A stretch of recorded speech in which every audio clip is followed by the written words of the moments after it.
Good morning पर बच्चों, क्या हाल चाल। आशा करता हूँ आप लोग बहुत अच्छे होंगे। तो आइए मेरे प्यारे स्कूलों, हमारे रिस्क स्टडी यूट्यूब चैनल पर और अपनी फिजिक्स केमिस्ट्री की प्रॉपर तरीके से तैयार करिए। चलिए मेरा प्यारे स्कूलों, आज हमारा फिजिक्स का क्वेश्चन है, द्रव तरंग क्या है। दे ब्रोगली या दे ब्रोगली को कहीं कहीं डी ब्रोगली, दे ब्रोगली या डी ब्रोगली वही होता है। आप लोग कंफ्यूजन मत होइएगा, इसीलिए मैंने यहाँ पर दे ब्रोगली लिखा हुआ है और अपने आंसर में मैंने डी ब्रोगली लिखा हुआ है। तो दे ब्रोगली पूछ ले तो वही है, डी ब्रोगली पूछ ले तो वही है, क्योंकि अलग अलग प्रश्न बैंकों में, अलग अलग परीक्षा धन में, अलग अलग बुक्स में अलग अलग दिया हुआ है। कहीं डी ब्रोगली दिया है तो कहीं दे ब्रोगली, है ना। तो कंफ्यूजन मत होइए। तो दे ब्रोगली या डी ब्रोगली, तरंग धैर्य का सूत्र स्थापित कीजिए। तरंग दैर्घ्य का सूत्र स्थापित कीजिए। तो समझ पा रहे हैं मेरे पास आज का हमारा टॉपिक प्लस क्वेश्चन कि द्रव्य तरंग क्या है। दे ब्रोगली तरंग दैर्घ्य का सूत्र स्थापित कीजिए। तो चलिए सबसे पहले तो हम समझते हैं इसका द्रव्य तरंग क्या है या डी ब्रोगली तरंग क्या है, इसको करते हैं फिर सूत्र की स्थापना करने की।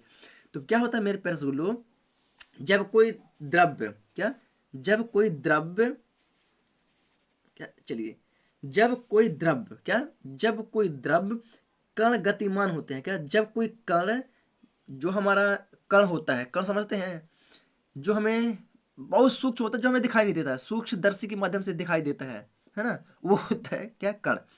तो क्या बोलेंगे, जब कोई द्रव्य कण, द्रव मतलब कि पानी से भीगा हुआ कण, ये पानी के बौछार वाला जो अपन देखते हैं बारिशों के टाइम में, है ना, तो द्रव्य कण गतिमान होते हैं। जब कोई द्रव्य कण गतिमान होते हैं तो उनके साथ क्या होता है, एक तरंग संबंधित होती है। क्या होती है, तरंग संबंधित होती है। भाई किसी को किसी माध्यम में चलने के लिए किसी भी पथ की जरूरत तो पड़ेगी। आप यूं समझ लीजिए, जैसे कि हम बाइक चला रहे हैं, तो बाइक चलाने के लिए हमें किसकी जरूरत पड़ती है, रास्ते की जरूरत पड़ती है, बराबर। उसी प्रकार किसी जो द्रव्य का कण है उसको गति करने के लिए एक तरंग की जरूरत पड़ती है। किसको, एक तरंग की जरूरत पड़ती है। समझ पा रहे हैं भाई, बाइक चलाने के लिए हमें किसकी जरूरत पड़ी, रोड की जरूरत पड़ी। उसी प्रकार कण को गति करने के लिए एक तरंग की जरूरत पड़ी, है ना। तो वही बात कर रहे हैं हम कि जब कोई द्रव्य द्रव्य कण गतिमान होते हैं तो उनके साथ एक तरंग संबंधित रहती है, और इन तरंगों को ही, और इन तरंगों को ही द्रव्य तरंगे अथवा डी ब्रोगली तरंग कहते हैं। क्या बोलते हैं, डी ब्रोगली तरंग कहते हैं। तथा इन तरंगों को ही तरंग धैर्य या तरंग धैर्य को डी ब्रोगली तरंग धैर्य कहते हैं। समझ रहे हैं, देखिए देखिए यहाँ पे क्या है, डी ब्रोगली तरंग कहते हैं और डी ब्रोगली तरंग धैर्य कहते हैं। अगर डी ब्रोगली तरंग धैर्य पूछता है तो भी यही हमारा आंसर होगा। 2 नंबर में पूछता है कभी कभार, कभी कभार 2 नंबर में पूछता है, तो इतना ही आप लोग को लिखना है ना, कि डी ब्रोगली तरंग धैर्य पूछेगा तो यहां तक करना है, और डी ब्रोगली तरंग कहते हैं तो यहां तक करना है। क्वेश्चन है, बस घुमा के पूछता है, इस चीज को आप लोग को समझना पड़ेगा, कॉन्सेप्ट क्लियर करना पड़ेगा, इसलिए मैं हर एक चीज को बहुत ही बारीकी से आप लोग को बता रहा हूं, है ना। तो डी ब्रोगली तरंग कहते हैं तो यहां तक पूछेगा, डी ब्रोगली तरंग दैर्घ्य कहता है तो यहां तक आप लोग को लिखना है। समझ पा रहे हैं। तो जब कोई द्रव्य कण गतिमान होते हैं तो उनके साथ एक तरंग संबंधित रहती है। इन तरंगों को ही द्रव्य तरंगे अथवा डी ब्रोगली तरंग कहते हैं, तथा इन्हीं तरंगों को ही तरंग धैर्य को डी ब्रोगली तरंग धैर्य कहते हैं।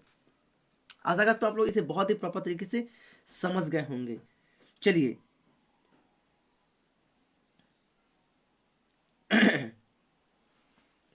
अब बात करते हैं मेरे प्यारे स्कूलों आइंस्टीन का।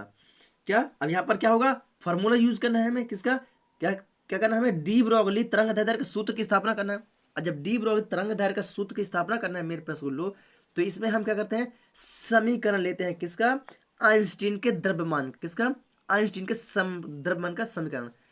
थोड़ा सा आप लोग वीडियो को रोक के लिख लीजिएगा, है ना। थोड़ा सा मैं यहाँ पर ऊपर को चलता हूँ थोड़ा सा, क्योंकि मुझे एक सूत्र का निगमन करना है ना। चलिए, तो अब यहां पर होता क्या है मेरे पास गुरु, तो आइंस्टीन का हम क्या करेंगे, द्रव्यमान ऊर्जा का समीकरण लेंगे, करेंगे द्रव्यमान ऊर्जा का समीकरण। तो यहाँ पर लिख रहा है हेडिंग आइंस्टीन का द्रव्यमान ऊर्जा समीकरण। तो इसका ऊर्जा समीकरण होता है मेरे रसगुल्लो E बराबर एम सी स्क्वायर। क्या होता है? E बराबर एम सी स्क्वायर। कोई दिक्कत मेरे रसगुल्लो? चलिए कोई दिक्कत नहीं। अब E का मान होता है मेरे रसगुल्लो एच न्यू। क्या होता है? एच न्यू, क्योंकि हमने इससे पहले पढ़ा हुआ है, चूंकि हमने इससे पढ़ा हुआ है कि E बराबर एच न्यू। जस्ट इससे पहले वाला है हमने एक ठो व्यंजक किया था, उसमें हमने प्रॉपर तरीके से पढ़ा है कि E बराबर एच न्यू होता है। तो E का मान हमने रख दिया एच न्यू बराबर एम सी का स्क्वायर है, तो हमने एम सी का स्क्वायर कर दिया प्रॉपर तरीके से। अब क्या होता है मेरे रसगुल्लो, यहाँ पर क्या करते हैं, ये जो एम किस में है? गुणांक में है। किस में है? एम किस में है? हमारा गुणांक में है। तो हम क्या करते हैं, एम को यहाँ प्रॉपर तरीके से बाहर कर देते हैं, तो एम बराबर में हो गया। और यहाँ पर क्या बचता है? एच भी।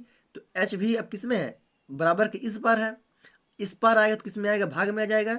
तो ये हो जाएगा एच न्यू, एच भी नहीं, एच न्यू, सॉरी है ना। तो क्या है? H new.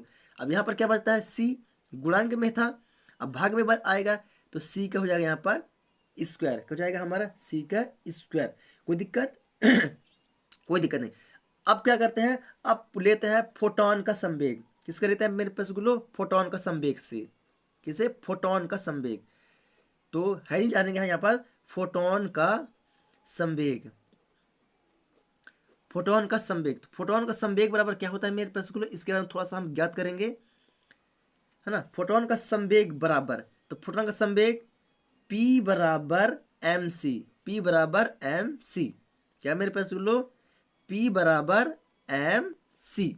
P बराबर एम सी। तो मेरे पास बोलो हम पहले ऊपर देख रहे हैं कि P का P तो P ही रहेगा, और क्या लिखा है? M लिखा है। तो M का मान क्या है? एच न्यू अपॉन सी का स्क्वायर। तो ये जो M लिखा हुआ है, तो इसका मान हम लिख सकते हैं ऊपर से देख के। चलिए तो M का मान लिख दीजिए, तो एच न्यू अपॉन सी का स्क्वायर। सी का स्क्वायर, अब सी का स्क्वायर गुणांक सी है तो सी। कोई दिक्कत? कोई दिक्कत नहीं होगी। अब ये वाले सी से ये वाला सी का स्क्वायर क्या होता है मेरे पास लो? कट जाता है। क्या होता है? कट जाता है, और जो बचता है उसे हम प्रॉपर तरीके से लिख देते हैं। तो यहाँ पर क्या बचा मेरे पास लो? पी बराबर एच न्यू अपॉन सी। क्या बचता है? एच न्यू अपॉन सी। कोई दिक्कत मेरे पास लो? कोई दिक्कत आप लोग को नहीं होगी। चलिए कोई दिक्कत नहीं। अब यहाँ पर मेरे रसगुल्लो एक फॉर्मूला बनता है हमारा, उस फॉर्मूले को हम थोड़ा सा सॉल्व करेंगे, है ना, आगे के लिए, तब आप लोग को प्रॉपर तरीके से समझ में आएगा कैसे। चूंकि हमको पता है, क्या पता है मेरे रसगुल्लो? चूंकि हमको पता होता है कि लैम्डा नॉट बराबर सी अपॉन न्यू नॉट होता है। क्या होता है? न्यू नॉट होता है। अब ये फॉर्मूला यहाँ पर एक यूज होगा, इसलिए पहले से आप लोग को समझा रहा हूँ। तो लैम्डा नॉट बराबर सी अपॉन न्यू नॉट। अब यहाँ पर क्या होता है मेरे पास लो? इसका ये नॉट हटेगा, और इसका भी जब इसका नॉट हटेगा तो इसका भी नॉट क्या हो जाएगा हमारा? हट जाएगा। हटेगा कि नहीं हटेगा? बराबर हटेगा। अब क्या होता है मेरे पास लो? जब ये न्यू नॉट हटेगा तो यहाँ पर क्या बचेगा? सिर्फ बचेगा लैम्डा। क्या बचेगा? सिर्फ बचेगा लैम्डा। तो बराबर लैम्डा बराबर सी अपॉन क्या हो जाएगा यहाँ पर? न्यू। क्या हो जाएगा? सी अपन हो जाएगा हमारा न्यू। क्या हो जाएगा मेरे बच्चों? सी बराबर हो जाता है हमारा न्यू। कोई दिक्कत? कोई दिक्कत नहीं होगी। अब क्या करते हैं मेरे बच्चों कि यहाँ पर क्या है? यहाँ पर कुछ नहीं है, मतलब क्या है? एक। यहाँ पर कुछ नहीं है, मतलब क्या है हमारा? एक। कुछ नहीं मतलब कि एक। अब इसको क्या करें हम? पलटा कर देते हैं, इसको पलटी मार देंगे, तो अंश की जो है तो हर में आ जाएगी, और जो हर की है वो अंश में आ जाएगी। जो अंश की है वो हर में, और जो हर में है तो वो अंश में आ जाएगी। तो यहाँ पर क्या हो जाएगा मेरे पास गुल्लो? 1 सॉरी, ये इस पर पलटी होगा, ये इस पर पलटी हो जाएगा, है ना। तो सॉरी, यहाँ पर क्या हो जाएगा? न्यू बटे सी। क्या हो जाएगा? न्यू बटे सी बराबर 1 अपॉन क्या हो जाएगा हमारा? लैम्डा हो जाएगा। क्या हो जाएगा? 1 अपॉन लैम्डा। तो क्या हो जाएगा मेरे बच्चों? 1 अपॉन लैम्डा हो जाएगा। तो जब इसको हमने पलटी मारा तो क्या हो गया हमारा? 1 अपॉन लैम्डा हो जाएगा। तो 1 अपॉन लैम्डा, तो अब यहाँ पर इसी फॉर्मूले को हम देखते हैं। मेरे पास सॉरी आप लोग को दिख नहीं रहा है, सॉरी ये हमने पलटाया यहाँ पर। तो न्यू अपॉन सी, सी ऊपर था तो नीचे आ गया, और लैम्डा सॉरी और सी नीचे था तो ऊपर था तो नीचे हो गया, है ना। अब ये हमारा जो न्यू था वो नीचे था तो वो ऊपर हो गया, बराबर लैम्डा ऊपर था तो नीचे, अब वन नीचे था तो ऊपर, कोई दिक्कत। तो अब यहाँ पर क्या होता है मेरे प्यारे रसगुल्लो, उसी फॉर्म में हम चलते हैं। तो सी लैम्डा, ये जो पलटी हुआ तो पलटी होता है जब ये, तो क्या हो जाता है, यहाँ पर हम देखते हैं कि अंश का जो था वो हर में, जो हर में था तो वो अंश में आ गया, अंश में आ चुका है। तो बस वही चीज हम आप लोगों को समझाना चाह रहे हैं मेरे प्यारे रसगुल्लो यहाँ पर, कि जो हमारा न्यू अपॉन सी है, क्या है, न्यू अपॉन सी दिखाई दे रहा है आप लोग को, ये दिखाई दे रहा है न्यू अपॉन सी।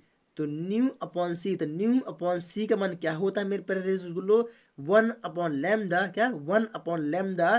तो पी बराबर, तो पी बराबर हमारा क्या हो जाएगा मेरे प्यारे रसगुल्लो, यहाँ ऊपर क्या लिखा है, क्या है देखिए यहाँ पे, देखिए इसका मान क्या है, न्यू अपॉन सी, तो न्यू अपॉन सी बराबर क्या है, वन अपॉन लैम्डा। तो वन, वन की जगह हम क्या करेंगे, क्योंकि हमारे पास पहले से यहाँ एच क्या है मौजूद है, तो यहाँ हम कर देंगे क्या, एच बटे लैम्डा है तो लैम्डा। समझ पा रहे हैं बात को? चलिए समझ में आया तो वीडियो को लाइक कर दें।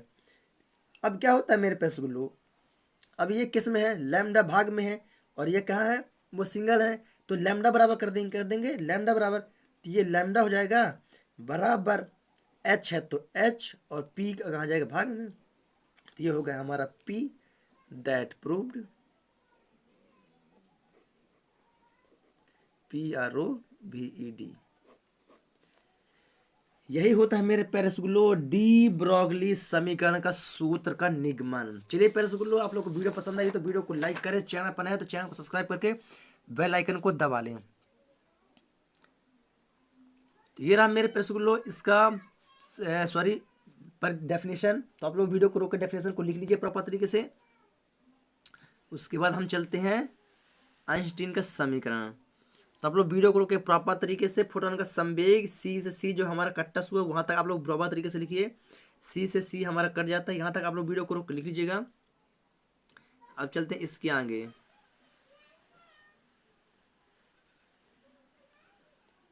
ये रहा दैट प्रूव्ड। मेरे पास वीडियो पसंद आई तो वीडियो को लाइक कर, चैनल पर है तो चैनल को सब्सक्राइब करके बेल आइकन को दबा लें। मैं मिलता हूं आप लोग को एक न्यू वीडियो के साथ, तब तक के लिए जय हिंद।